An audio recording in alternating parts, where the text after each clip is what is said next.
tarde a todos e todas. O debate CEDEM deste dia 5 de junho, intitulado Diversidade, Cultura e Dispersão, Desafios na Salvaguarda e Acesso a Acervos de Movimentos Sociais, integra as festividades propostas pelo Arquivo Nacional em celebração ao Dia Internacional dos Arquivos, comemorado em 9 de junho. Arquivos acessíveis são os temas propostos pelo Arquivo Nacional, que listou uma série de questões que podem guiar a nossa reflexão. Entre os pontos colocados para debate, destacamos o seguinte: os arquivos refletem adequadamente a diversidade das pessoas e das culturas que formam a nossa sociedade? A partir dela, nossa reflexão se dará levando em conta os acervos salvaguardados no CEDEM. Para respondê-las, temos em nossa mesa virtual especialistas que pesquisaram e ainda pesquisam em nossos acervos e, por isso, estão habilitados a falar sobre eles. Boa tarde, Jean. Boa tarde, Gabriel. Boa tarde, Wilson. Eu vou fazer uma breve apresentação dos meninos aqui presentes nessa mesa. O Jean Camolese é educador, doutor e mestre em Ciência da Informação pela Unesp, campus de Marília. Atualmente é diretor de Gestão de Documentos e Arquivos do Arquivo Nacional. Foi secretário de Cultura da Prefeitura Municipal de Jundiaí. Tem muito mais coisa que a gente podia falar do Jean aqui, mas ia ficar muito longo a conversa, a gente para por aqui. O Wilson Veronês é arquivista e doutorando em Ciência da Informação pela Unesp. É consultor em arquivos, pesquisa e, sobretudo, arquivos de movimentos sociais e sindicais e de partidos políticos. Gabriel dos Santos Rocha é historiador e educador. É também doutorando pela USP, instituição pela qual também é mestre. Alguns de seus temas de interesse são a relação entre escravidão e capitalismo, o racismo e o antirracismo, a participação de intelectuais negros em partidos políticos e movimentos sociais. O Gabriel, ele está fazendo o doutorado dele, e um dos acervos que ele está buscando é o acervo do Clóvis Moura no CEDEM, e ele vai abordar esse tema aqui, na questão da diversidade e da cultura, e o Wilson vai falar um pouco da questão da dispersão de acervos, né? Eu sou a Genira Chagas e estou mediando esse debate. Então, para começar, a gente vai pedir para o Wilson Veronês fazer a exposição dele. Boa tarde, Wilson. Boa tarde, Janira. Boa tarde a todos, todas e todes. Em primeiro lugar, gostaria de agradecer a organização do evento, ao CEDEM, ao Arquivo Nacional. Agradecer também pelo convite que me foi feito, né, por intermédio do professor Jean Camolese, da professora Genira Chagas e da professora Sônia Troitino. Então, eu gostaria de destacar que é uma imensa satisfação estar aqui debatendo com vocês um tema tão caro, né, e premente no campo da arquivologia. Então, fica aqui meus agradecimentos. Bem, a professora Genira já apresentou uma breve biografia, né, dos expositores. Eu gostaria de destacar que no doutorado eu tenho trabalhado com a organização e representação dos arquivos do Partido dos Trabalhadores, né, com um recorte feito aqui no estado de São Paulo, no sentido de nós discutirmos como que se dá, né, a constituição, a organização e também a própria dispersão, né, desses arquivos do Partido dos Trabalhadores. E nesse sentido, nós também temos trabalhado com os acervos, os arquivos do MST, né, obviamente até gostaria de ressaltar que nós estamos com um especialista aqui, né, o professor Jean Camolese, que defendeu uma tese bastante pertinente, né, sobre a discussão do tema, e a pesquisa que nós temos realizado nesses últimos 4 anos no doutorado ela se dá, obviamente, a partir de um recorte, né, tendo em vista que o Partido dos Trabalhadores é um partido que tem mais de 40 anos, né, de produção e de acumulação natural, né, da sua documentação, né? Só o que acontece? Uma das maiores críticas que nós temos, né, e nós estamos tentando até resolver essa situação, né? Obviamente que numa tese não é possível resolver, né? Nós precisaremos de muito mais tempo, que é a questão da própria fragmentação ou da dispersão desses acervos, né? Que, como vocês sabem muito bem, os partidos políticos, movimentos sociais, né? Entre outros movimentos de emancipação, muitas vezes eles não se baseiam, né, em diretrizes e princípios que são preconizados pela arquivologia, né? Então, no caso do Partido dos Trabalhadores e do MST em questão, nós estamos tentando de uma certa forma, nós estamos tentando decifrar, né, ou até desvendar o motivo desses movimentos, né, desses partidos políticos, não fazerem uso dessas, né, metodologias arquivísticas, né? Ontem mesmo, nós até estávamos conversando aqui nos bastidores, nós tivemos a palestra da professora Mendo Carmona, né, que esteve presente o professor Jean Camolese e a professora Sônia Troitino, em que nós discutíamos, né, a questão das metodologias arquivísticas, né? E no caso da nossa pesquisa, nós estamos trabalhando com a etnografia arquivística, né? Ou a etnografia documental, que é simplesmente você fazer o uso da etnografia, né, na pesquisa de campo, para tentar fazer esse mapeamento e esse diagnóstico e o diagnóstico dessa documentação, né?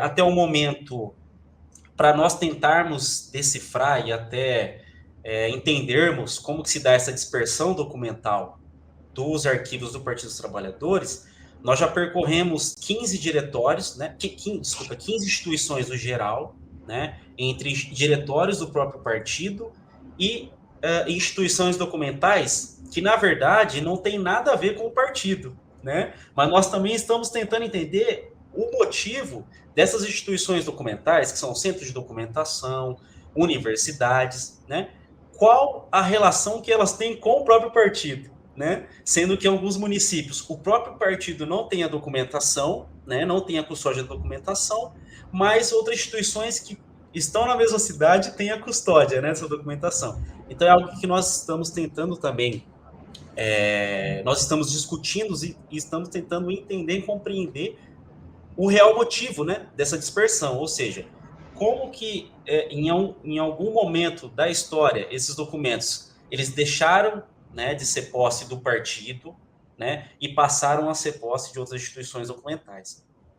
Já na discussão sobre a fragmentação, um outro elemento bastante interessante, né, e até o professor Jean pode falar melhor para a gente, o que acontece? No caso do PT, a maior parte da documentação ela fica em posse da militância, né? Aí eu já não sei, assim, pelas pesquisas que nós fizemos com relação aos serviços do MST, eu já não sei se essa situação ela se dá no contexto do MST, né? Ou seja, da própria documentação elas ficarem sob custódia dos próprios assentados e assentadas. Já no caso do Partido dos Trabalhadores, esse é um fenômeno bastante interessante porque ele gera muito conflito, né? Eu me recordo que no primeiro diagnóstico que eu fiz em um acervo aqui no estado de São Paulo do partido, houve um conflito com um militante em questão que eu cheguei e falei assim, ó, você sabe que esse documento, ele é do partido, ele não é seu, né? Aí eu tentei explicar o que era o princípio da proveniência, organicidade, tal, mas assim, eu não consegui nenhum êxito, né? Aí eu me recordo que eu retornei para Marília, né?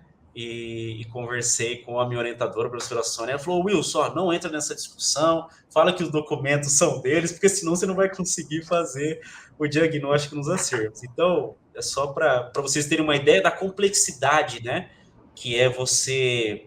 Eu costumo falar que quando você vai tratar de arquivos e documentos de movimentos sociais, partidos políticos e outros movimentos em geral, você está praticamente mexendo num vespeiro, né? E só para trazer, de certa forma, alguns resultados, né, do que nós conseguimos alcançar né, na tese até um determinado momento, é que a maior parte das tipologias documentais que foram produzidas e encontradas nesses acervos são as fotografias, né? E é interessante destacar a fotografia porque ela tem um apelo emocional muito grande, né? Tanto é que o documento em questão que eu entrei num conflito, entre aspas, com o militante, foi a questão do próprio, de uma fotografia, né? Esse militante, ele tinha uma fotografia com o Lula, né? E, assim, ela foi tirada num contexto de uma atividade que foi promovida pelo partido, né? Então, ali que nós entramos nesse conflito saudável, né? De tentar explicar que, né, de acordo com o princípio da proveniência, enfim, aí eu vou retornando a Marília, a minha orientadora disse, ó, não entra nessa seara, porque você não vai conseguir fazer o diagnóstico. A questão da nossa pesquisa, nós estamos na fase de qualificação, né, que nem eu comentei com vocês que nós fizemos, já percorremos 15 instituições, né, documentais, e o que totaliza praticamente mais de 4 mil quilômetros, né, de extensão no estado de São Paulo. Nós praticamente fomos em quase todas as regiões do estado, né, do estado de São Paulo. Algumas regiões nós não conseguimos, né, fazer o diagnóstico em virtude de tempo, de agenda, né, e por outros motivos.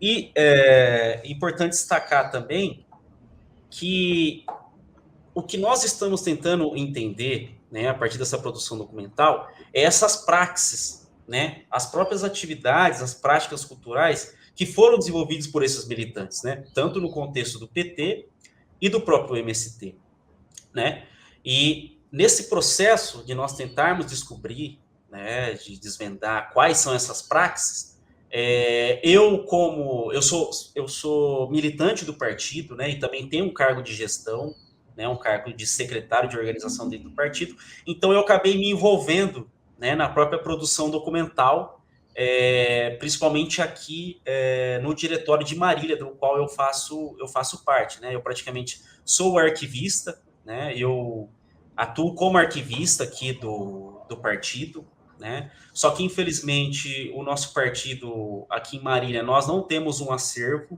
né? Nós temos toda a documentação fragmentada e dispersa, né? É a mesma situação que se dá nos outros diretórios, né? É engraçado que vira e mexe, os militantes sempre me mandam documentos, né? Esse tempo atrás, um companheiro mandou um documento com o Lula, me mandou um conjunto de jornais, vários recortes de jornais, na época que ele foi candidato a prefeito, né? Isso, se não me engano, no ano de 2000. Então ele falou, eu tenho um presente para você, eu sei que você está discutindo aí os arquivos do partido, né, na sua tese, então eu vou te dar um presente. Ele me deu uma caixa, assim, cheia de documentos do partido. Tanto é que ele falou assim, ó, são seus. Eu falei, não são meus. Esses documentos são seus.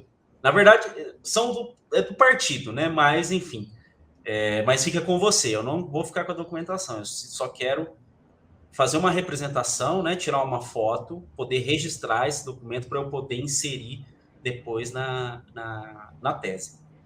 E, ao final da tese, né, nós também não sabemos se haverá essa possibilidade devido ao tempo, né, que nós temos. Nós estamos com o projeto de criarmos um guia de fontes, né, para nós podermos representar a dispersão desses acervos, né, do partido no estado de São Paulo. Então, conforme eu comentei com vocês, a partir dessas 15 instituições documentais e desses 4 mil quilômetros que já foram percorridos no estado, a ideia é nós criarmos um guia, né, mesmo que seja um guia simples, para que outros pesquisadores, pesquisadoras e militantes do partido, né, ou aqueles interessados em documentos de partidos políticos no Brasil, eles possam saber exatamente onde estão localizados esses documentos, no caso do Partido dos Trabalhadores, né? E claro que a partir desse guia, da elaboração desse guia, a ideia é que nós possamos também adequar, né, esses parâmetros, essas diretrizes para outros acervos de outros partidos políticos, né, independentemente do espectro ideológico. Claro que esse guia de fontes ele vai ser preconizado nas diretrizes da arquivologia, na descrição, nas diretrizes do CONARC, né, entre outras certificações da arquivologia. a nossa tese ela se encerrará em março, né? E até lá nós pretendemos já trazer pelo menos um protótipo, né? Deste guia de fontes, né? Ou deste guia simples, né? Para que nós possamos basicamente publicar a tese como um produto, né? Já defendermos a tese como um produto prático, né? Um produto que você pode aplicar ao acervo, né? Que você possa organizar, representar e preservar a memória, né? Dos partidos políticos no Brasil. No Brasil, eu gostaria até de ressaltar que, obviamente, esse não é um estudo inédito no que diz respeito à discussão sobre arquivos de partidos políticos. Né? Eu gostaria de lembrar que o professor André Ancona Lopes, em 98, em sua dissertação de mestrado, ele já vinha discutindo, né, essa preocupação de organização de partidos políticos, mas naquele contexto ele não utilizava a nomenclatura partidos políticos, né? Ele utilizava a nomenclatura associações político-partidárias. Obviamente que você pode tratar como sinônimo, né, para partidos políticos, só que no caso da nossa tese, como ela se dá sobre o Partido dos Trabalhadores, nós podemos dizer que no campo da ciência da informação seria um trabalho inovativo, né? Seria um trabalho aí pode dizer inédito também, né? E que de certa maneira também envolve a própria questão da organização e da representação do conhecimento. Então, obviamente que essa pesquisa ela não findará com a defesa da tese, né? É uma pesquisa que terá continuidade, né? É uma pesquisa permanente, já que o partido tem mais de 40 anos de lutas, né? E de produção documental. O partido pode-se dizer que ele tem ou não tem um acervo nacional, né? A instituição que custodia e preserva essa documentação do partido a nível nacional é a Fundação Perseu Abramo, né, que é a instituição de memória e de formação política, né, do partido. E é interessante destacar também que a própria Fundação Perseu Abramo, ela recebe um percentual de 10% do fundo partidário, né, para que eles possam desenvolver suas atividades. Só que é triste até falar isso, que a partir desse recorte, né, dessa amostragem, só ressaltando, pessoal, que essa nossa tese, ela está sendo feita por meio de amostragens, tá? Porque, por exemplo, teve um acervo desses 15 que nós percorremos, que nós diagnosticamos, que a massa documental era tão grande que se eu fizesse a tese apenas nesse acervo, não precisaria fazer em lugar nenhum, né? Porque eu demandaria ali os 4 anos e até mais para poder analisar tipologia por tipologia, séries, espécies documentais, organizar, preservar, conservar. Então, se fosse se debruçar só nesse acervo, a tese poderia se restringir só àquele arquivo.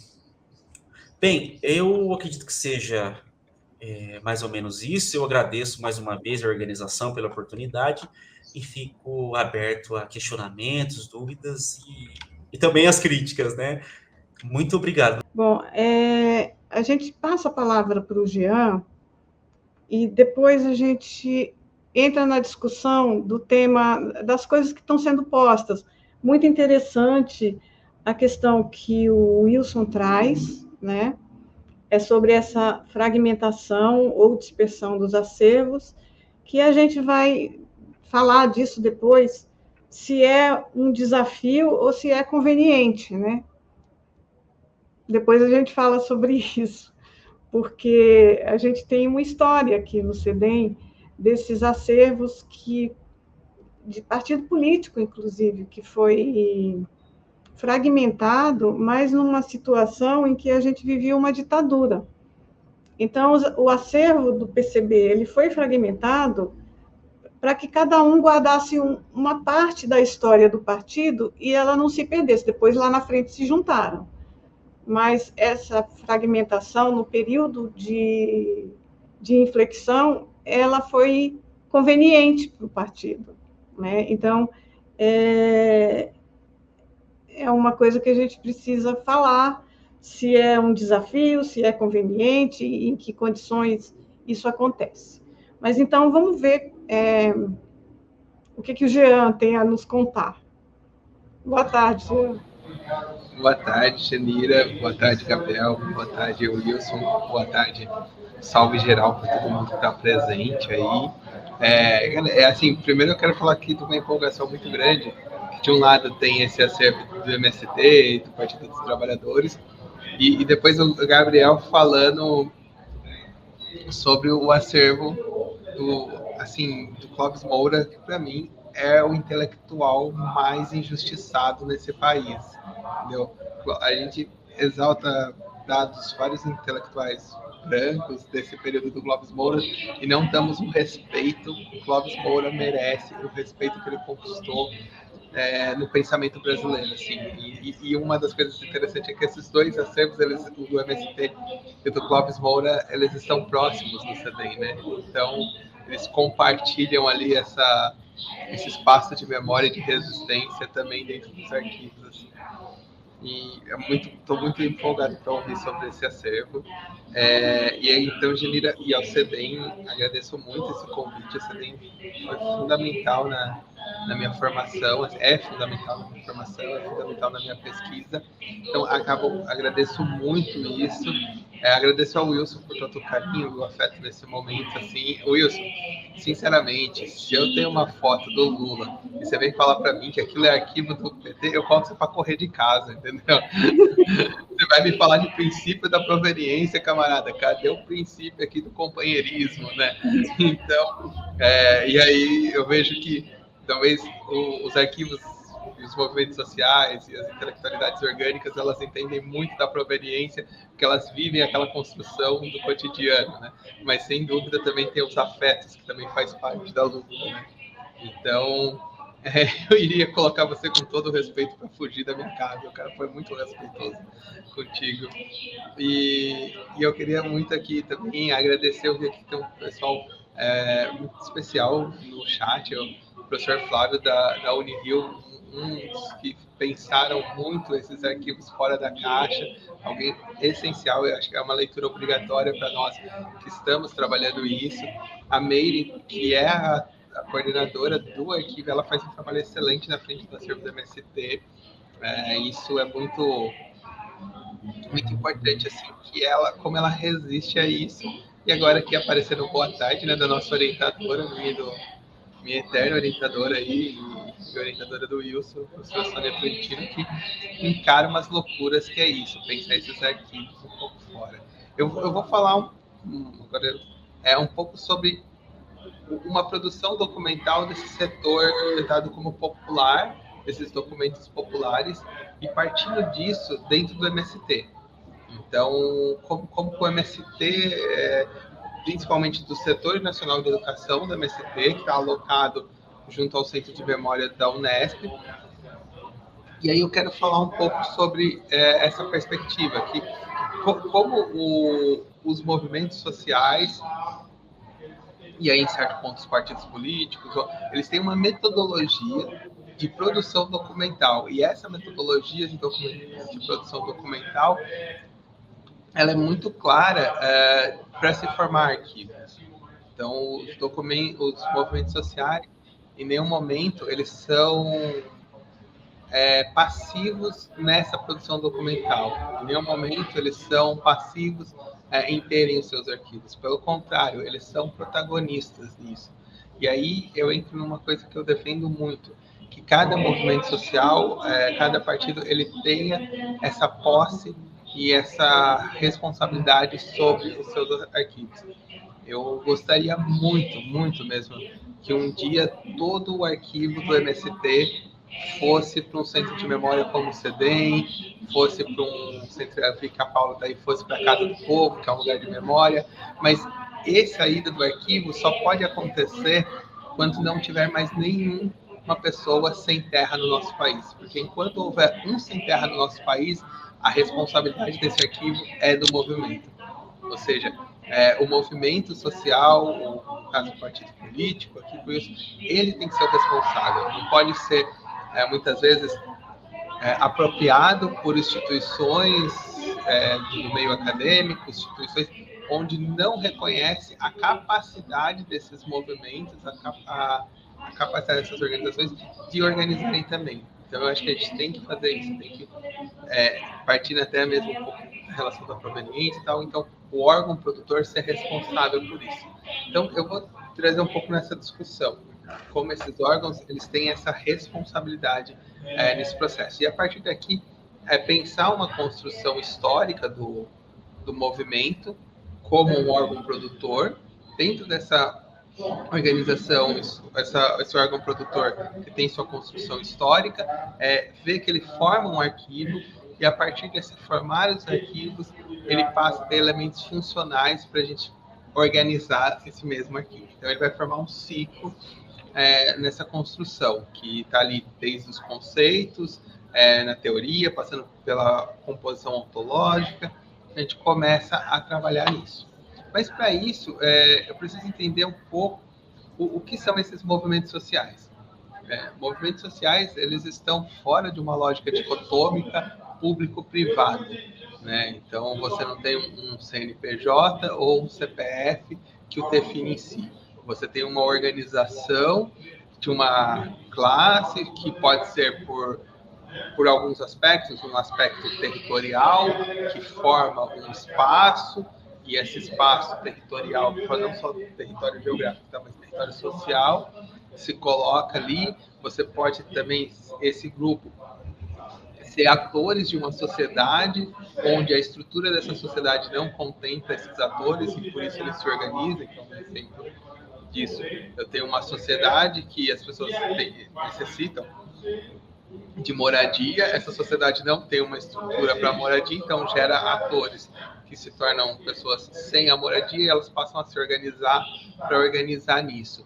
Ou pautas em comum, identitárias, culturalistas, comportamentalistas, se compõem ali nesse processo de mudança, nesse processo de alteração. Surge o movimento negro, surge o movimento LGBTQIA+, e aí vai se formando esses movimentos, essas pessoas que têm isso, e elas se reivindicam como protagonistas da história, elas se reivindicam como protagonistas dos seus direitos.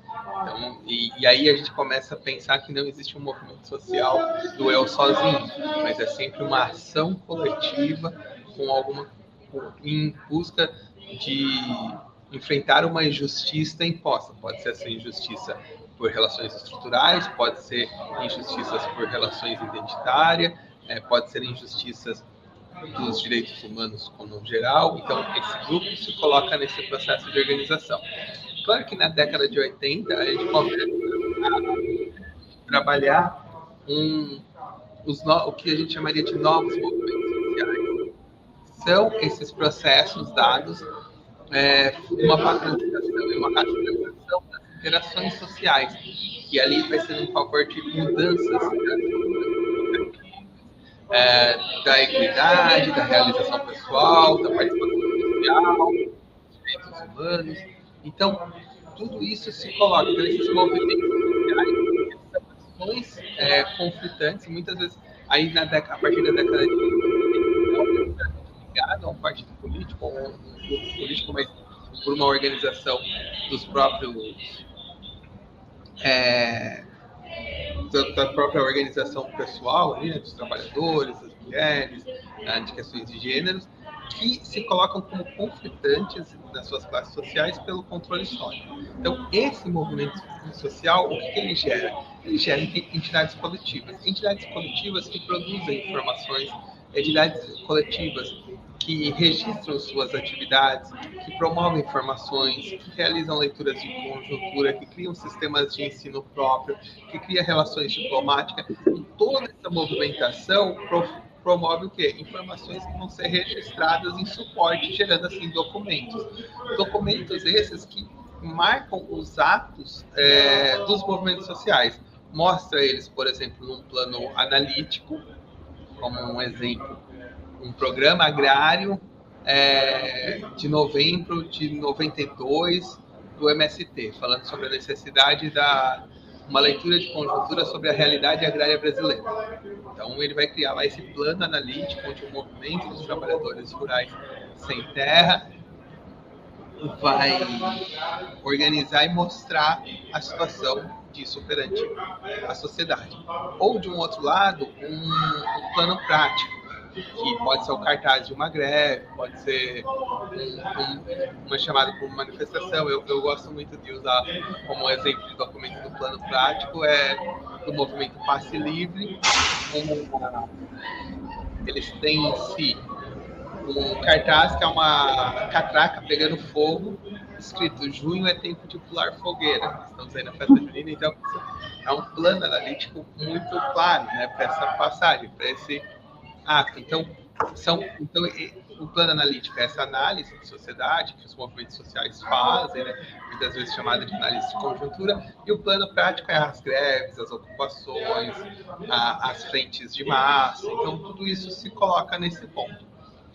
Tá. E aí, esses movimentos sociais, eles produzem uns documentos que depois formam os conjuntos documentais que demonstram o exercício da sua ação numa organicidade, ou seja, daquilo que o órgão é capaz e faz. Então, esses documentos são probatórios factuais das atividades que se colocam como uma própria vocação do movimento. E aí, essa relação de vocação, ele tem tanto um valor informativo, como depois um valor administrativo, um valor probatório e um valor histórico, que vão se colocando como esse processo. E aí, isso, se a gente olhar num aspecto geral, é o que a gente coloca-se de documento. Isso é um documento em si, é o documento de produção, é o documento no seu uso, é o documento depois, posteriormente, na sua destinação, né? Mas, quando os movimentos sociais produzem, eles produzem com características próprias, com características que dá a eles um significado, um substantivo indicativo do que eles são, de onde eles saem. Ou seja, que eles usam uma metodologia própria. Por que uma metodologia própria? Porque muitas vezes, como eu falei, eles estão fora da lógica dicotômica do público e privado. E nesse momento eles colocam. E aqui, em nenhum momento é desqualificar um para qualificar o outro, em nenhum momento é dizer que não é documento, que não é arquivo. É apenas uma relação de caracterização para uma especificidade melhor. É esse que é o ponto.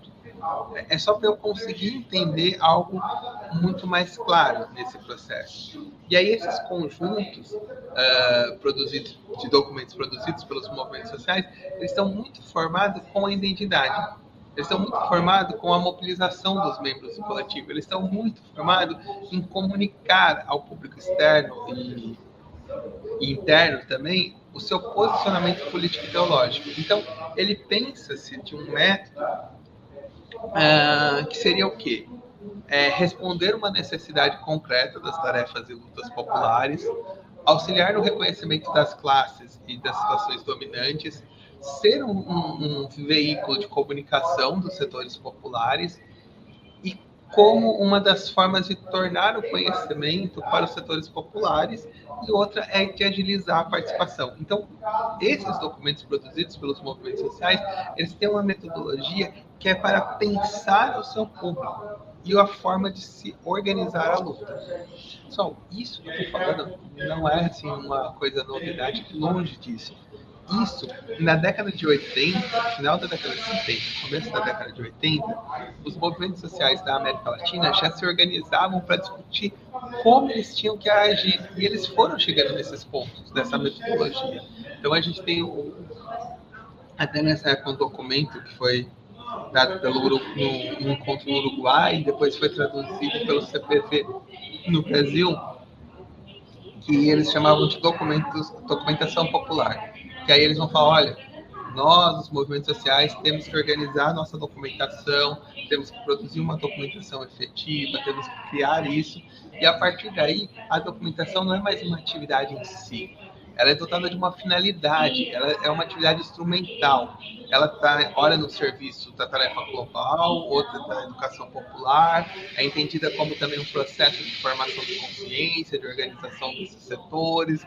Ela vai se colocando numa prática ali de estruturais de justiça e opressão. Então, a documentação por si, e aí, quando você pega, no caso agora, entrando um pouco nessa documentação do MSTense aqui, quando você passa a olhar para essa documentação, você começa a ver que não é somente um relatório, mas é um relatório que ele carrega consigo uma outra forma de comunicar, uma outra forma de dialogar, ele carrega consigo ações de um processo de fortalecimento do posicionamento ideológico, político. Então, tudo isso se coloca.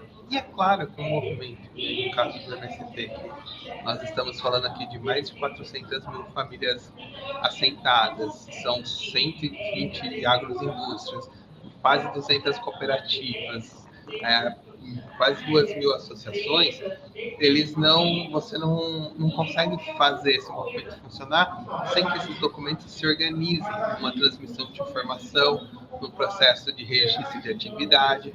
Então, tudo isso se torna essencial.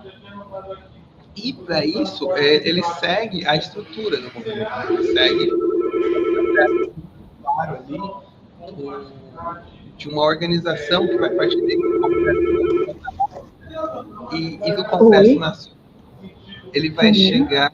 Só um minuto que eu acho escapando uma voz aqui. Desde o processo organizacional dele do Congresso, no caso do MST, lá em cima, ele vai indo até o que nós temos de núcleos de base ali, do assentamento, da ocupação, onde está divididas as famílias, os primeiros núcleos, e aí dos setores. Então, tudo isso que produz o documento, ele mostra uma relação orgânica. E aí, qual é um dos pontos principais disso? Estou aqui, assim, claro, focado muito nessa produção documental, que é essencial, mas existe uma outra camada, que é uma camada de uma outra releitura da organização social que nós vivemos. Eu dei um exemplo aqui do relatório sobre a situação da reforma agrária no Brasil, na década acho que é de 92 ou 93, esse documento, se não me engano. Mas imagine que o INPE, junto com o processo do Itamar, ele produz um outro tipo de documentação sobre a situação da reforma. Então, você tem comparativos, você tem, muitas vezes, uma ação de fortalecimento que o próprio movimento pode usar para se contrapor aquelas outras relações. Por isso que eu até repito assim, que eu acredito muito que o órgão produtor, ele tem que se organizar para cuidar de seus acervos. E aí, ele se organizar pode ser com a ajuda da academia, pode ser com a ajuda com os órgãos públicos. Mas por que isso? Porque esse documento, tanto o seu órgão produtor, ele tem uma potencialidade maior de fazer o próprio movimento se fortalecer.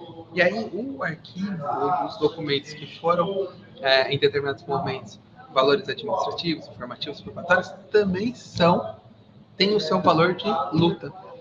Tem o seu valor ali permanente, mas um valor de organização social. Então, é nesse ponto que começa-se a pensar.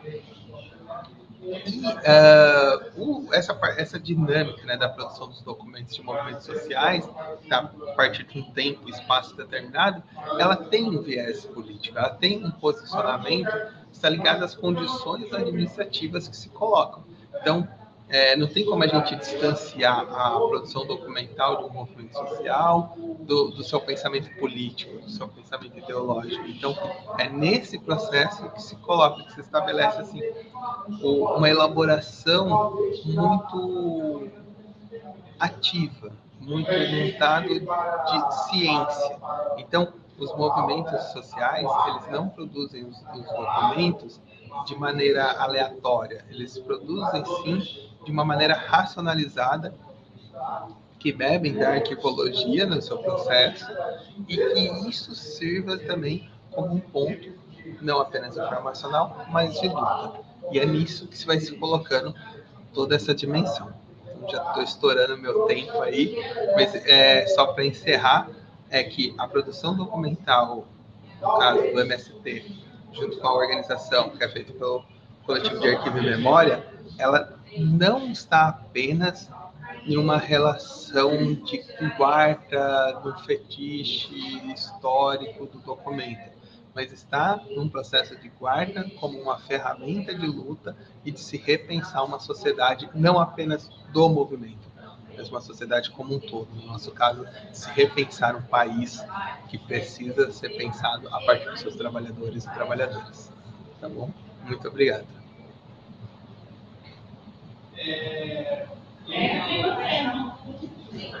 Obrigada, Jean. Sem mais delongas, a gente vai passar a palavra para o Gabriel, para ele falar sobre a parte dele, que é o acervo do Clóvis Moura, que também está salvaguardado aqui no CEDEM, e aí depois a gente abre para perguntas, se a audiência tem alguma pergunta a fazer. Tá bom, Gabriel? Maravilha.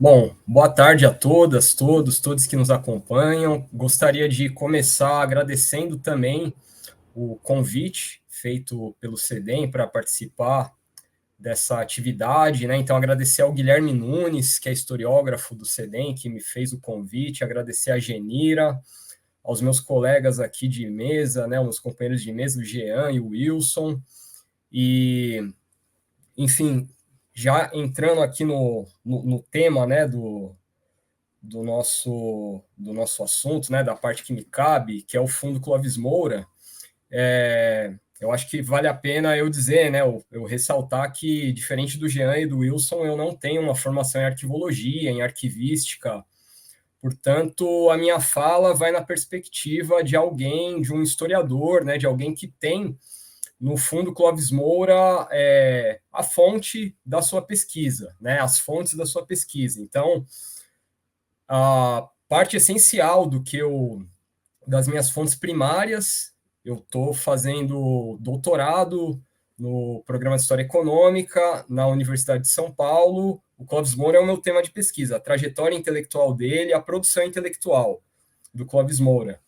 E eu busco relacionar, né, fazer um estudo dessa trajetória intelectual, dessa produção, a partir da atuação do Clóvis Moura no movimento negro, nos partidos comunistas, do qual ele fez parte, né, do PCB, posteriormente do PCdoB, e a sua relação com a academia, né, que nem sempre foi uma relação aí muito, como eu posso dizer, de reconhecimento, como o próprio Jean demonstrou, né, ressaltou no início da fala dele.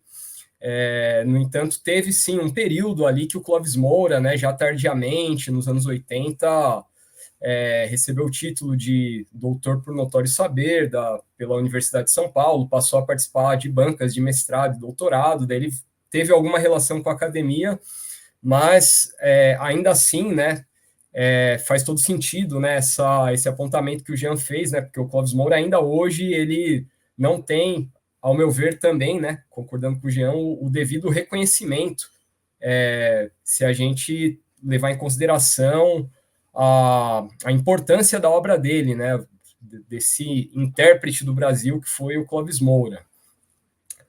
O acervo que está no CEDEM, o acervo Fundo Clóvis Moura, ele é proveniente do acervo pessoal do Clóvis Moura. Então, são documentos que o Clóvis Moura foi acumulando a partir das suas atividades, das atividades que ele exerceu em vida, né? Portanto, das atividades profissionais como jornalista, né? O Clóvis Moura, ele era jornalista de profissão, ele era um jornalista profissional, mas atuava também como jornalista na imprensa proletária, né, nas imprensas dos partidos comunistas, né, então começa inclusive a militância dele, né, a partir desse trabalho como jornalista na imprensa operária, quando ele morava na Bahia ainda, ele nasceu no Piauí, viveu um tempo no Rio Grande do Norte, ainda na infância e adolescência, na juventude ele vai para a Bahia, ainda com a família dele, e é na Bahia que ele se filia ao Partido Comunista, né, ao PCB na época, e começa a atuar nos jornais, nos periódicos de cunho político e cultural, ali no pós-Estado Novo, no pós-guerra, né? Ele se filia em 1945 ao Partido Comunista, e então ele tem uma documentação que passa por todos esses espaços nos quais ele atuou, os partidos, no movimento negro. Então tem uma documentação relacionada à profissão dele de jornalista, tem documentação relacionada à militância, e tem daí uma documentação também muito substanciosa, ali, muito, enfim, bastante... uma documentação importante relacionada à produção historiográfica e sociológica dele. Né? Ele era um intelectual vinculado ao partido, um intelectual que se forma na militância e que não tinha formação acadêmica. Né? Então, o Moura, quem lê os trabalhos dele, vai ver ali toda uma erudição, vai ver por exemplo, no Rebeliões da Senzala, uma metodologia de historiador, o uso de fontes primárias de arquivos que ele consultou. No entanto, ele não tinha uma formação de historiador, era uma formação autodidata, e esse arquivo, né, o Fundo Clóvis Moura, ele nos ajuda também a entender os bastidores aí dessa formação, né, dessa produção intelectual. Ele não sendo um intelectual acadêmico ali, ele sendo um intelectual extra-acadêmico, a formação dele se deu na comunicação com outros intelectuais, né? No início da própria formação intelectual dele como uma figura pública, a militância no Partido Comunista foi fundamental para isso, porque os primeiros intelectuais, né, as correspondências dele que o CEDEM detém ali a partir de 1946, ele acumulou correspondências desde 1946, ali, quando ele tinha, portanto, 21 anos de idade. Tem correspondências com outros intelectuais do PCB, daquele período, de outras partes do Brasil, intelectuais mais velhos que ele, e outros jovens como ele, que também estavam iniciando ali a sua militância, a sua vida intelectual. Mas, por exemplo, é um arquivo é um acervo onde encontramos correspondência do Moura com o Caio Prado Júnior, com Carlos Drummond de Andrade, com Nelson Werneck Sodré, com Edson Carneiro, né, que foram figuras que militaram aí, no caso do Werneck, do Caio Prado e do Edson Carneiro, por mais tempo. O Carlos Drummond de Andrade teve uma passagem mais rápida pelo partido, e a formação dele se deu a partir daí. Então, é possível ver a correspondência dele com intelectuais também da academia, já naquele período. Ele começa a se interessar pelos estudos sobre o negro no Brasil já ali nos anos 40. Então, além desses intelectuais comunistas, ele vai se corresponder com o Roger Bastide, que estava participando aqui do projeto Unesco no Brasil, que participou também, foi professor na Universidade de São Paulo. Então, intelectuais que estavam estudando as relações raciais, estavam estudando a história, a sociologia do negro no Brasil, também estão ali, né, a correspondências, nesse caso, as correspondências recebidas do Clóvis Moura, né, respostas que ele recebeu ao entrar em contato com esses intelectuais. Alguns desses intelectuais ele manteve uma correspondência por um período até longo, outros por um período mais curto. Arthur Ramos também é um intelectual com o qual ele se correspondeu, e isso nos ajuda a compreender tanto a formação dele enquanto intelectual, quanto a própria produção dele, porque quando ele está se correspondendo com essas pessoas que eu mencionei, é o momento que ele está fazendo os estudos, a elaboração do que viria a ser o Rebeliões da Senzala, né? Nesse momento ele está vivendo em Juazeiro, né, no sertão da Bahia, já é um militante do PCB, se corresponde com outros intelectuais do PCB, mas se corresponde com intelectuais fora da esfera partidária também, que possam, de alguma forma, trazer ali fontes, dar indicações de metodologia, sugestões de pesquisa, de tema, enfim, é um acervo que tem que nos ajuda a entender a formação do Clóvis Moura, mas também nos traz muito sobre os espaços, as esferas públicas nas quais o Clóvis Moura atuou. Então, o debate intelectual no Brasil, nos diferentes períodos nos quais o Clóvis Moura produziu, né? Então, dos anos 40 até os anos 2000, ele vai acumular ali correspondência. O debate, então, o próprio movimento comunista, né, no Brasil, quem vai estudar o movimento comunista no Brasil, vai ter ali também no acervo do Clóvis Moura algum material, né, nos periódicos nos quais ele publicou, por exemplo, né, periódicos com os quais ele colaborou. Quem estuda o movimento negro também vai ter no acervo do Clóvis Moura uma fonte riquíssima, né, porque a partir dos anos 70 ele passa a atuar, né, no movimento negro, ele se aproxima de organizações negras. Antes da formação do MNU, né, ele começa a estudar também o Brasil contemporâneo, né, vale lembrar, o Clóvis Moura é bastante conhecido como um intelectual que estudou as rebeliões negras no Brasil, né, no período escravista, mas ele também tem uma produção importante sobre o Brasil pós-abolição. Sendo um intelectual da praxis, ele estava estudando as rebeliões do passado para pensar as rebeliões do presente, né? Para pensar a revolução, né? No presente ali no qual ele viveu. E ele produziu também, ele fez estudos do Brasil contemporâneo e se aproximou das organizações negras, já ali nos anos 70, antes da formação do MNU, quando ele está em São Carlos, ele se aproxima do Clube Flor de Maio. Isso vai aparecer nos textos dele desse período, no livro Negro de Bom Escravo a Mau Cidadão, por exemplo. Parte daquele livro foi feito a partir de intervenções dele no Clube Flor de Maio, em São Carlos, palestras que ele fez na academia também, já quando ele começa a ter algum reconhecimento. Portanto, quem estuda a história do movimento negro vai ter no acervo do Clóvis Moura uma fonte riquíssima. Inclusive, uma das dissertações que tratam do acervo do Clóvis Moura, daí na perspectiva até da própria arquivística, é de uma pesquisadora da ECA, né, em Ciências da Informação, a Fernanda dos Anjos Casagrande, né, que tem uma dissertação que não é sobre o movimento negro, né, sobre o movimento negro em São Paulo, a partir de seus acervos. E um dos acervos que ela estuda é o acervo do próprio Clóvis Moura. Eu elaborei aqui uns slides, eu vou colocar aqui rapidamente no tempo que nos resta, só para ficar mais fácil da gente ver como esse acervo do Clóvis Moura tá organizado aí no CEDEM. Eu não sei se já está aparecendo aí para o nosso público. Pronto. Vamos lá. Então, eu vou voltar aqui para os slides. Eu não vou conseguir ver vocês agora.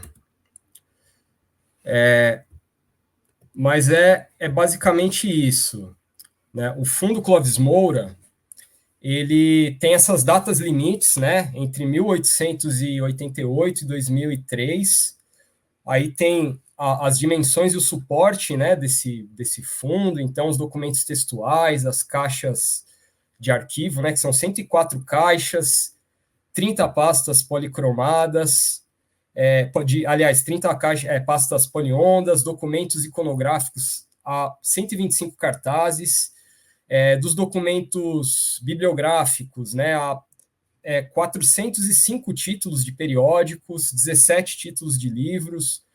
Uma parte, né, um tempo atrás eu soube que o Moura ele fez uma doação para a Fundação Palmares também da biblioteca dele, daí acho que foi em 2020 ou 2021 que deu um rolo ali que o antigo diretor estava querendo botar fora uma literatura marxista, né, que estava ali no acervo, e boa parte eram livros que o Clóvis Moura doou, né?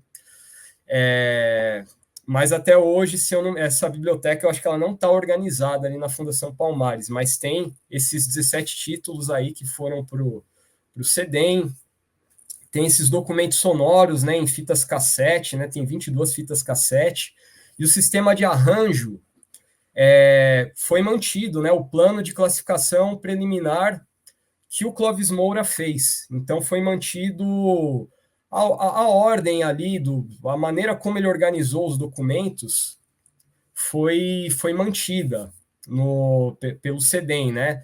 Então, está organizado nas seguintes séries: projetos de pesquisas, artigos, participação em eventos, correspondência e recortes de jornal.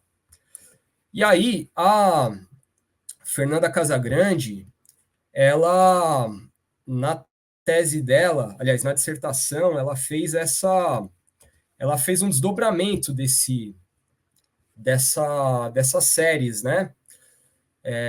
Vale eu citar também, tem um outro trabalho muito importante da Thalita Molina, que fez um trabalho de conclusão de curso, né, pela Unesp, sobre o acervo do Clóvis Moura, e depois, pela PUC, ela fez também uma dissertação onde ela trabalha com acervos, se eu não me engano, acervos particulares, né, e outros acervos, e aí o acervo do Clóvis Moura, ela comenta também, ela tem uma publicação que eu cito ao final desses slides. Então, a Fernanda Casagrande, ela fez ela desdobrou, né, as correspondências nessas, o que seriam subséries, né, as correspondências recebidas, correspondências enviadas, correspondências referentes ao Instituto Brasileiro de Estudos Africanistas, que foi um instituto importante que o Clóvis Moura fundou nos anos 70, daí que possibilitou, né, a partir desse instituto, ele também passou a ter uma relação ali com intelectuais da academia, cartões postais, cartões de Natal, cartões diversos, convites, daí entre os livros de atas, produção intelectual, daí tem esses dossiês de eventos, projetos de pesquisa, dossiês de assuntos diversos, textos, tem os materiais de pesquisa, daí também seriados ali em recortes de jornais, entrevistas, anotações, fontes, e aí materiais de pesquisa diversos, produção de terceiros, documentos pessoais, cópias e fragmentos de textos e outros materiais de estudos, daí os diversos, teses, as crônicas que o Clóvis Moura produziu quando ele foi diretor lá da Folha de São Carlos, na coluna Fora do Tempo. Recentemente, né, em 2019, se eu não me engano, foram publicadas como Crônicas de Sparking Broke, que era um pseudônimo que ele utilizava, foram publicadas pela editora Unesp, organizadas ali pelo Kleber dos Santos, pelo Kleber Vieira, professor Kleber Vieira e a Teresa Malatian, e outras publicações. Bom, aí, esse material, né, eu elaborei a partir desses trabalhos aí da Fernanda Casagrande, né, Movimento Negro na cidade de São Paulo, da Thalita dos Santos Molina, né, um artigo que ela publicou, e o próprio guia do CEDEM, da Unesp. E aí, o tempo já está, acho que já está dando tempo aqui, né, mas só para poder fechar, né, o acervo do Clóvis Moura, então, ele dialoga, para além de um acervo pessoal, né, de um arquivo pessoal, é um arquivo que ele vai acumulando a partir das suas... Opa, pode mostrar sim, Eriva. O livro Crônicas de Sparking Broke, né, que a Unesp publicou. Depois a gente pode colocar aí na tela para o pessoal ver, se for possível. O Moura, maravilha, Genira, maravilha, esse livro aí. Esse livro, ele é fruto também, né, desse material que está no CEDEM. Né? Essas crônicas, elas foram guardadas ali pelo Clóvis Moura, né, esse livro que a Genira está mostrando. assim como esses outros materiais, são materiais que o Moura foi acumulando ao longo da vida, né, na sua atuação ali como intelectual, como um militante, como um homem público, e que em vida mesmo, no final da vida, ele tinha a intenção de fazer a doação para o CEDEM, né? E quem me disse isso foi a própria Soraya Moura, né, que é historiadora e é filha do Clóvis Moura, e o acervo foi doado por intermédio dela, né? A família Moura doou, né, por intermédio da Soraya Moura, e em vida, né, ele teve todo esse material aí que ele usava nas suas pesquisas, nos seus estudos, né? Ele foi acumulando, e ainda em vida ele tinha a intenção de doar. Então nos legou, além de uma importante obra sobre o Brasil, né, porque o Moura é importante lê-lo como intérprete do Brasil, o objeto dele era o Brasil, e os estudos dele têm a finalidade não apenas de interpretar, mas de também pensar práticas, né, de intervenção na realidade brasileira. Ele sempre pontuava isso em entrevistas, às vezes na introdução dos próprios livros, né, ele era um intelectual da praxis. Além dessa obra, ele nos deixou também um acervo riquíssimo, né, que diz não apenas sobre ele, mas diz muito sobre a nossa história, né, sobre a história do Brasil ali, da segunda metade do século XX, os debates intelectuais que ocorreram, os debates na esfera do movimento comunista, do movimento negro, e parte, né? Então, assim, a maior parte, quem quer estudar o Clóvis Moura tem que ir no CEDEM, né? As principais fontes estão lá, mas como eu acho que todo acervo de intelectual, de pessoa pública, sobretudo de um intelectual de esquerda, vai ter coisas em outros lugares também, vai ter documentos que estão, por exemplo, nos arquivos da repressão, né? Então, o prontuário do DOPS, do Moura, está lá no arquivo do Estado. Atualmente, na plataforma Memórias Reveladas do governo federal, tem também documentos da repressão ali, né? Enfim, fruto do monitoramento que foi feito ao Clóvis Moura em vida. Eu vou encerrar aqui a fala, porque já deu os 20 minutos, e aí, se qualquer questão que tiver ficado, a gente trata no debate. Obrigado.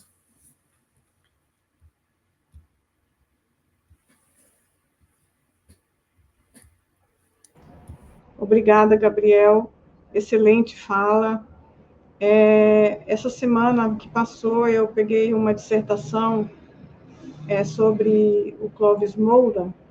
Na verdade, a pessoa que escreveu a dissertação, ela focou um pouco os estudos dela no Instituto de Estudos Africanistas, né? Peraí, não é assim o nome. Não é esse exatamente o nome. É Instituto Brasileiro de Estudos Africanistas. E aí, na conclusão da tese, da dissertação dela, ela fala, entre outras coisas, que foi o IBEA, que é a nomenclatura do Instituto, que ajudou o Clóvis Moura a formar o conceito a amadurecer o conceito de quilombagem, que faz parte dos escritos do Clóvis Moura, né, das teses dele. Então, assim, esse acervo do Clóvis Moura é uma joia, e a gente tem que agradecer a Soraya de tê-lo depositado aqui no CEDEM, e ele é muito pesquisado, e ele é muito rico, e ele é muito querido também. É um acervo que eu prezo muito aqui no CEDEM. Né? Agora, eu queria chamar a atenção, em todas essas falas que nós vimos aqui, que o nome do nosso evento, ele traz no título a palavra diversidade, né? E pelo exposto aqui nessa mesa, dá para ver a diversidade que tem o acervo, que tem o Centro de Documentação e Memória. A gente tem acervos de movimentos sociais, de partidos políticos, de arquivos pessoais, arquivos de sindicatos. Então, assim, a mesa trouxe essa diversidade e trouxe as questões que eu gostaria de colocar aqui, uma questão que um pouco me aflige, assim, né? Por exemplo, o Wilson, ele está pesquisando o arquivo do Movimento dos Trabalhadores, né, do Partido dos Trabalhadores. E ele veio ao CEDEM pesquisar questões do Partido dos Trabalhadores. Posto que a gente não tem o acervo do Movimento dos Trabalhadores, é uma questão que se coloca, dessa questão da dispersão, da formação dos acervos, né? Aonde que ele encontra documentos do Partido dos Trabalhadores aqui, se a gente não tem o acervo do partido? Você pode responder, Wilson, como é que você faz isso? Olha, eu agradeço pela questão e parabenizo as apresentações do Gabriel e do Jean também. Bem, como é que eu tenho feito? Né? Quando eu verifico que a instituição não tem um acervo do partido, a primeira coisa que eu pesquiso é o guia, né? E como eu já conheço o CEDEM, né? Já estive pesquisando o CEDEM, e eu sei que o CEDEM ele é bastante organizado, então eu sei, o CEDEM tem um guia. Então, no primeiro momento, eu vou verificar no guia. Se eu localizar no guia, então isso quer dizer que tem a documentação do partido na instituição. Então, eu fiz dessa forma, né? Pesquisei no guia e constatei que havia documentação do partido por meio deste instrumento de pesquisa. Já em outras instituições, né, que não tem o guia, aí tem que ser meio que na sorte. Né? Por exemplo, você entra em contato com o gestor da instituição, pergunta, fala, tem o acervo do partido, tem um acervo relacionado a isso, aquilo. Então, quando se tem o guia, já fica mais fácil. Por isso que essa é uma das propostas da nossa tese, né, da nossa pesquisa, é a elaboração de um guia para poder facilitar esse processo de localização e recuperação desses acervos. Mas o que eu quis dizer é o seguinte, eu tenho a impressão que o que você pesquisou no guia foram acervos pessoais, que a gente tem muitos acervos pessoais de pessoas, de militantes do partido, e você encontrou esses documentos nas caixas dos militantes, é isso? Isso, exatamente. Inclusive, tinha bastante documentos do FAVRE, né? Entre outros diretórios também. E aquela coisa, né? Por isso que eu ressalto a importância do guia. Você confia no guia, né? Quando você verifica que aquela documentação está descrita no guia, então você já vai com o intuito, né, de que aquela documentação estará lá. E para minha surpresa e para minha alegria, toda a documentação que constava no guia, ela de fato constava no acervo, né? Por isso que foi bastante satisfatório realizar a pesquisa aí no CEDEM, né? Eu fiquei bastante feliz porque em muitos diretórios do próprio partido não havia documentação que se encontra no CEDEM, né? E a partir dessa análise no CEDEM, eu provoquei o partido, né? No sentido, tem documento que é do partido que está em outra instituição. Não que isso seja ruim, mas por que aqui não tem essa documentação e no partido e lá na instituição tem? Inclusive, eu encontrei documentos que eram de Marília, de militantes daqui do partido de Marília, aí no acervo do CEDEM. Quando eu retornei para Marília, eu fui questionar essas pessoas. Falei, eu ouvi documento seu lá sobre isso, aquilo. Porque eu era do diretório estadual, eu morava em São Paulo, então por isso que o documento está lá. Então, acontece esse tipo de situação, e é bastante interessante.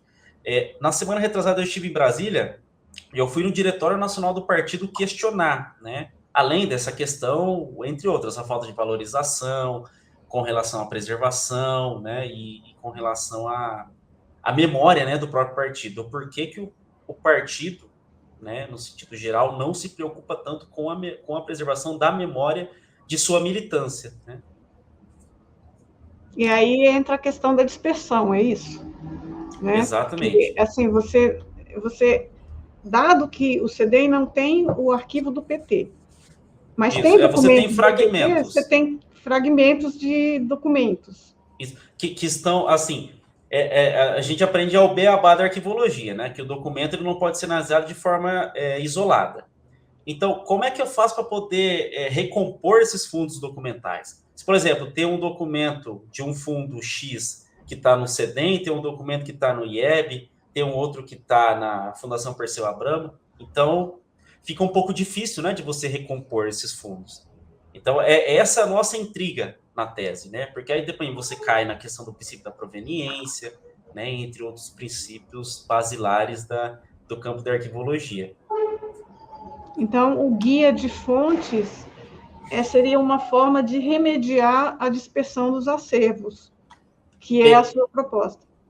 Exatamente. É um dos objetivos, né? Claro que você tem objetivos também de preservação, organização, né, de valorização da documentação também, mas um dos elementos principais é a questão da recomposição desses acervos.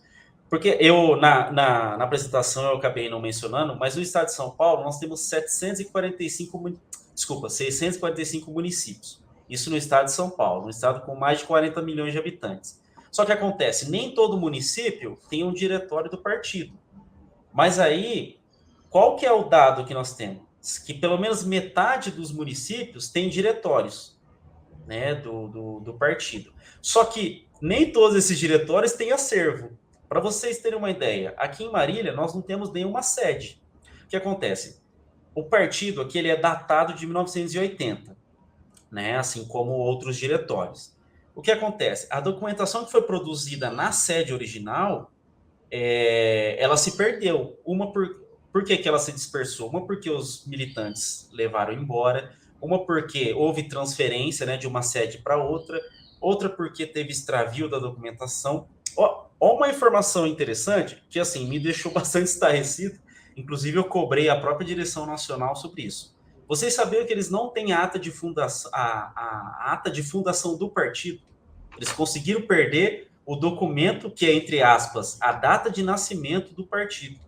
Aí eu questionei, falei, mas como assim? Vocês deveriam ter arquivado esse documento no Tribunal Superior Eleitoral. Eles falam assim, nós fizemos isso, só que nós mandamos para lá a cópia. Nós não mandamos o documento original. Eu falei, se vocês tivessem mandado o documento original para o TSE, hoje em dia seria possível localizar esse documento, mas como vocês não fizeram isso, então eles perderam o documento principal do partido, o documento que dá vida ao partido. É estarrecedor quando você constata esse tipo de situação, porque aí você identifica que não há uma valorização, né, com relação à produção documental do partido. É a dispersão da dispersão. Exato. Não, é estarrecedor. Um partido que, assim, é um partido que tem mais de 40 anos, né, de fundação, né, de atividades no país. É um dos partidos mais burocráticos e mais organizados da América Latina. E até então, só para ressaltar também, não é porque eu sou um integrante do partido, né, mas assim, por que nós pegamos o Partido dos Trabalhadores como exemplo para a tese? Porque é um dos partidos mais organizados no sentido burocrático, né? Porque, assim, querendo ou não, existe ali um modelo de produção documental, um modelo que subsidia as práticas, né, administrativas e jurídicas do partido, né? Quando você compara outros partidos, você nota que a maioria deles não seguem, né, parâmetros, né, de produção documental. Então, o PT foi... A nossa escolha pelo partido foi em virtude, né, disso daí, por sua organização, né, entre outros elementos também. Eu queria ver com o Jean uma questão que também é intrigante, né? A organização documental dos movimentos sociais, ele também é um instrumento de luta e ele tem que estar com e esses documentos têm que estar com seus militantes, até que as coisas das coisas da luta se resolvam. Mas e aonde entra, Jean, os centros de memória e os acervos? Eu acho que os centros de memória e os acervos, eles mantêm os seus lugares, e assim, e os acervos são os centros de memória, os arquivos dos próprios movimentos. Eu acho que existe um processo muito importante. Nós temos vários movimentos hoje que falaríamos ali, tipo, com uma massa acumulada, ou que são movimentos que estão extintos, que não existem mais, como um exemplo de vários que tem aí no CEDEM, que ocupam um papel essencial, que eles têm um papel de formar, têm um papel, sim, de recolher documentos que são muito importantes para a história do país.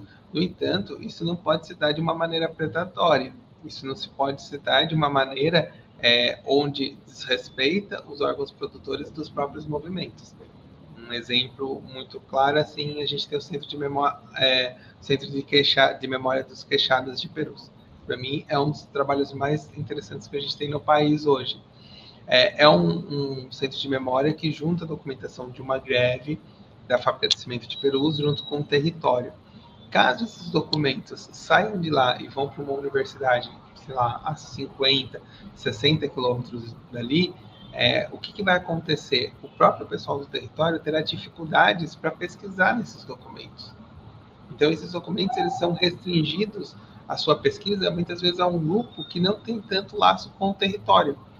Sendo que eles estando no território, esses grupos que precisam dessa pesquisa, eles podem ir até o território, vão ter uma dimensão maior dos documentos, vão ter uma relação maior do contexto da produção desses documentos, tem condições melhores também para isso. Então, diante disso, a gente vê que existe um processo muito claro de onde se pensar esses arquivos.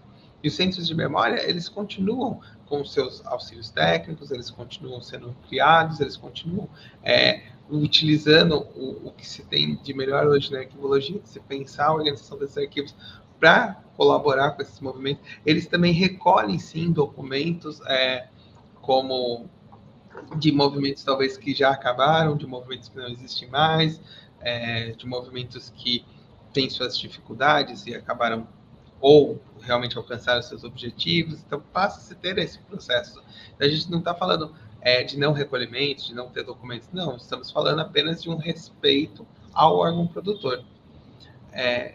E uma outra forma também é a garantia disso. A garantia, imagina aí o Gabriel deu o exemplo, né, da Fundação Palmares, do caso do Clóvis Moura, de como correu risco os livros que estavam lá na Fundação Palmares. Imagina se num governo fascista como o que nós tivemos, os documentos do MST estivessem num órgão de Estado, o risco que esses documentos iriam correr. Claro que a universidade já tem uma autonomia que é muito saudável, ela tem um processo de garantia democrática maior, o que é essencial. Mas a gente não pode correr que o Estado, ainda num certo ponto, ele atende alguns valores que não são dessas classes trabalhadoras. Então, por isso que também garantir com o órgão produtor não é apenas garantir uma essência de estar próximo daquele que tem maior propriedade sobre o documento, mas também é garantir a segurança daquilo perante as condições dadas de determinados tempos e espaços. Muito interessante essa colocação, já.